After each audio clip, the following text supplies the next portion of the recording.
Here we have a mini video lecture on the dependent means t-test using the in-class exercise. Do students have a different hunger level after viewing food videos? First, participants were asked to rate their hunger. Then, they watched food videos. Baked Alaska, absolute classic. Everybody's heard of it, but no one knows exactly what's inside.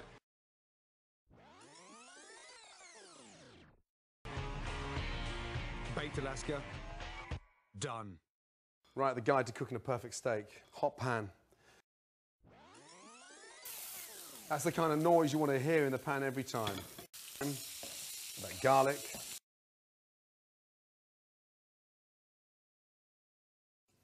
Rare, going on to medium rare. Delicious. After watching the food videos, participants were again asked to rate their hunger.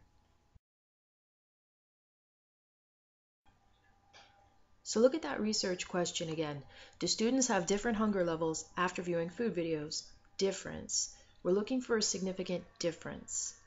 In class, the sample had a mean difference score of around 12 points, indicating that on average you all reported hunger 12 points higher after viewing the food videos than before.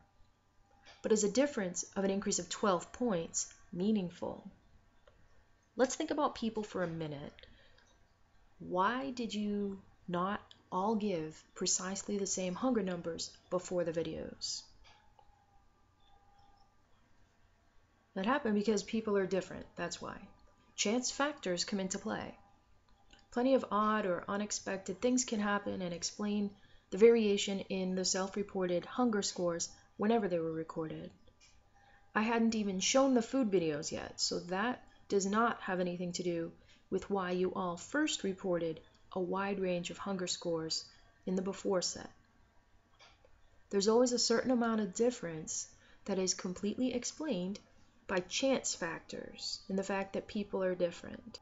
The before scores vary because of chance factors, which is a huge umbrella category for everything that I cannot possibly know. I don't actually care to know those chance factor things anyway, right? I desired an answer to a research question. Do students have different hunger levels after viewing food videos?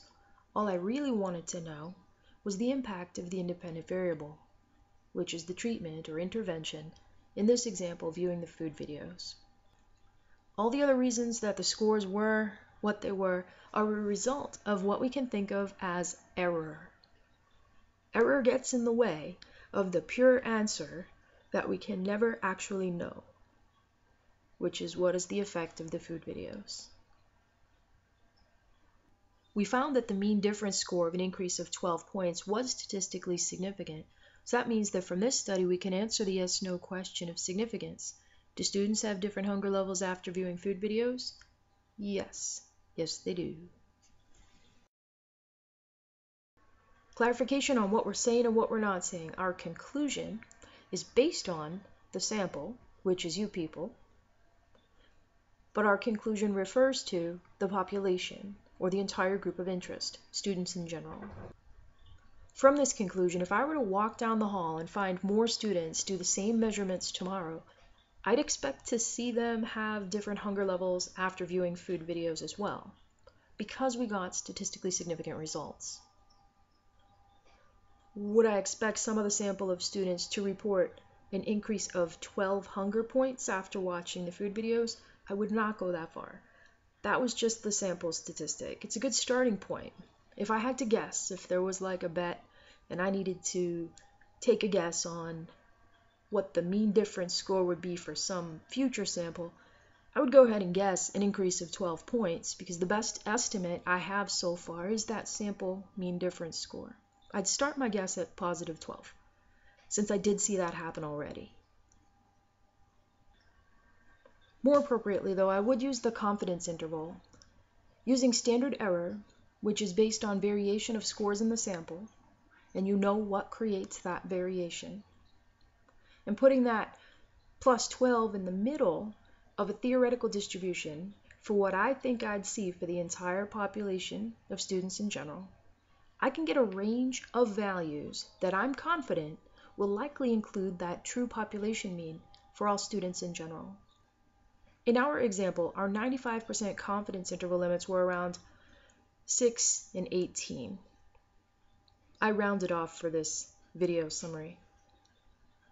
And that seems reasonable to me. Based on this little study, I'm pretty sure that students do have different hunger levels after viewing food videos. And on a 100-point self-report scale, I'd expect an increase of somewhere between 6 and 18 points based on this study.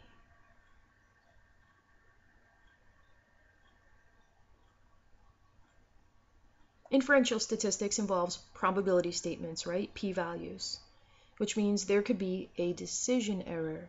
It's always possible. A decision error is an incorrect conclusion due to no fault of mine, but just the reality that sometimes samples do a bad job representing populations. So a type 1 decision error is possible.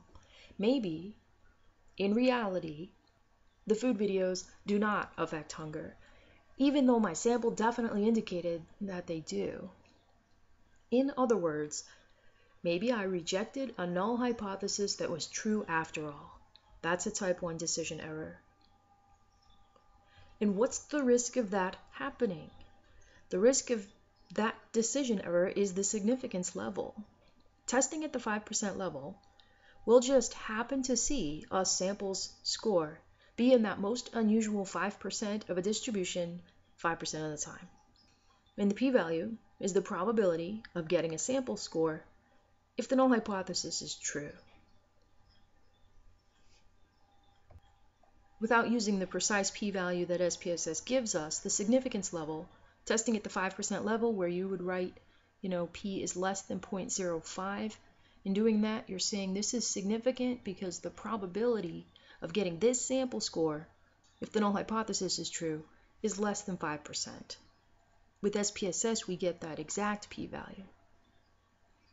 That's the risk of making a type 1 error, which is alpha. It's when that p-value is small that we recognize that the sample score is unusual or unlikely, not expected by chance, if the null hypothesis were true. And that's when we give some credit to the independent variable and say, in this case, yeah, food videos affect hunger for students. This observed difference is statistically significant. Effect size tells us how much of the observed difference can be attributed to the independent variable. So we saw that increase of 12 points from before to after. Some of that is because of the food videos, based on our conclusion. How much? Effect size tells us how much. So what is bad in this process? Well, error is bad. Error is what complicates everything so that we can't just know with certainty what the food videos really did. You know the formulas for standard error. What's in the denominator of that fraction? Sample size. When you have a fraction and the denominator is bigger, the quotient or the answer is smaller. So if you increase sample size, you reduce error. That's how it works numerically. And how does it work logically? Well, more people means more likelihood that chance factors can cancel one another out. While one person, for example, maybe hadn't eaten in 2 days, maybe someone just had an unusually huge buffet dinner. Bringing more people into the sample makes it more likely that things will cancel out. This reduces error. Reducing error makes it so we don't need to see such a huge difference in the sample mean for it to be significant.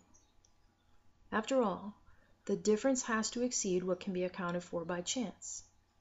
If we can cancel out some more of that chance by having way more people involved, then what's left in the observed difference is more just about my food videos.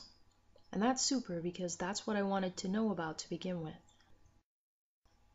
I've incorporated a lot of fundamental concepts into this discussion. Hopefully, because you personally participated in this one, the logic makes some sense at this point.